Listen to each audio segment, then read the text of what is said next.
Ito po mga kabukid, magandang umaga rin po. Ito po, duktong po natin yung kanina, nandun tayo sa gilid. At ngayon nandito tayo sa gitna na.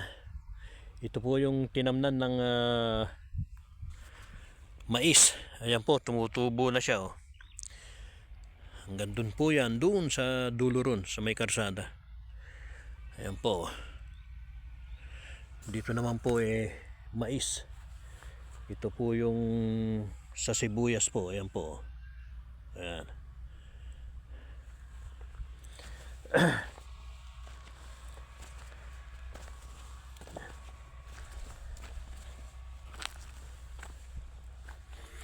Ayan po yung sa mais naman po. Ito. Yung kalahati po mais.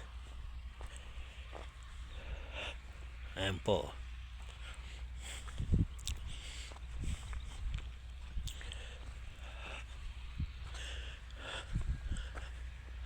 Mais po hanggang doon at sinamahan pa rin po namin ng ilang plat pong sibuyasan po rito.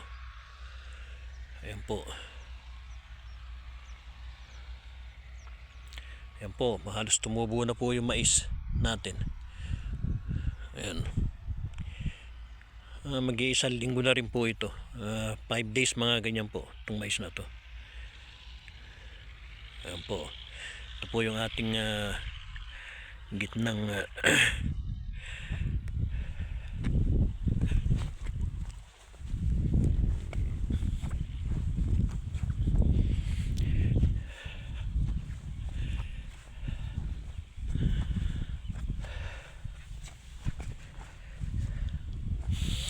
ano po yung ating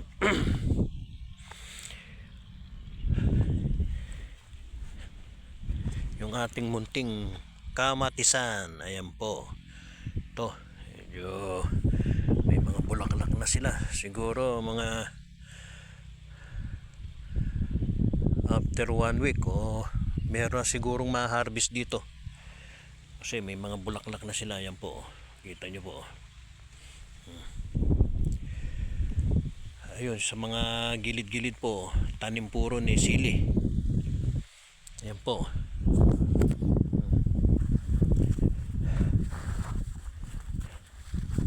Ayan o. May mga bulaklak na siya. Tsaka maganda na yung po niya. Ayan, may mga buong na rin po. Malapit na po itong magpa-harvest. Panggulay-gulay po natin. Panggulay, pang sarili po natin. Kung sino rin po yung gustong humingi at ano. Ayan po, yung silihan po. Ayan, ilang sili po yan.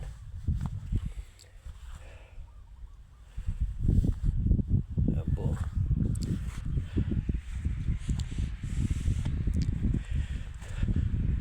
Siguro mga after 2 weeks siguro kailangan na rin ng magpabunot-bunot po ng mga damo-damong malilit. Ito may mga plat na malinis, may mga plat na tinutubuan po ng mga damo. Hindi po natin maiwasan po yan. Kaya lang po kailangan natin linisan po dahil po hindi po magiging pansot po ang tubo ng ating mga sibuyas. Ayan po. Ayan po sa gilid, konting kulay.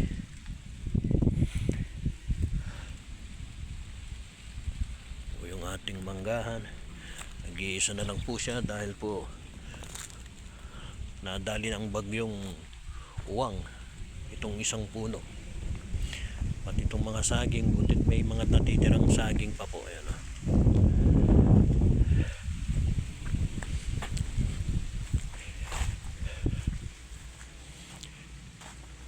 ito po yung munting kubo po natin dito. Medyo hindi pa po namin sinisimulang ayusin. Makita nyo po yan pagka inayos po namin. Kaya po sana po manood po kayo lagi nitong aking agri simpleng buhay po dito sa ating bukiran. Ito po yung sa kabila po. Ayan, tatamnan na rin po nila, inararam na rin po. Ayan,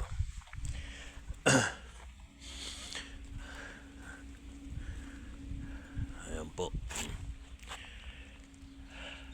Ito po yung lukban. Meron pa pong mga tirang bunga niya. Ayan po. Nalaglag ng bagyo at nang harvest na rin po kami. Ayan po. Ito po yung sa gitna po para makita nyo po yan.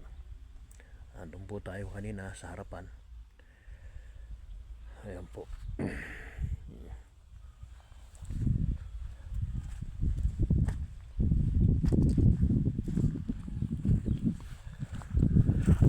Ito po, didiretso na po tayo ron para po mainit na po. Siguro mag-alas 10 na po rito.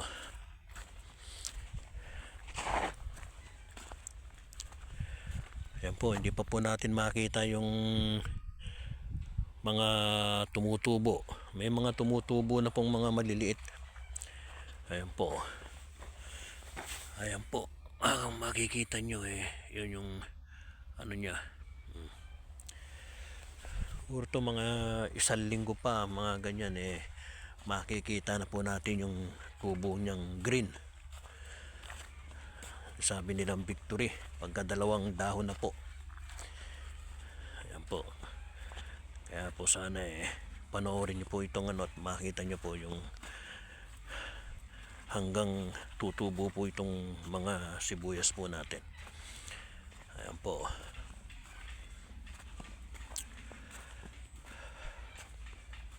Doon po tayo kanina sa kabila po. Doon. Ayan po, makita nyo sa kabila po tayo kanina. Ayan.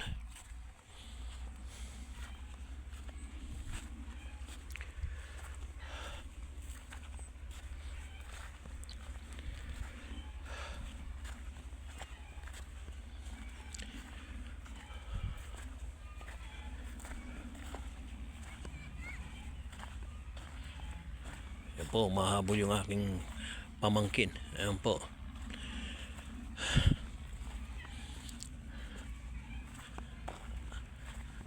Anak po nung kapatid ng misis ko na lalaki. Hoy! Sino yan? Ko, sabi mo, hello mga kabukid. Magandang umaga po. Sabi mo, mga kabukid. No? Dali! Wag kang pupunta dyan at maapakan mo yung mga Sibuyas? sibuyas.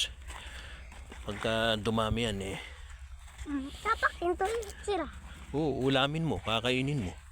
Ayaw rin. Ha? Bitayo mo. Ano nung natuglay? Hindi ito pa oh. Yan po mga kabukid. Hanggang dito na lang po tayo. At ayun na po yung aming munting palasyo sa gitna po ng bukid.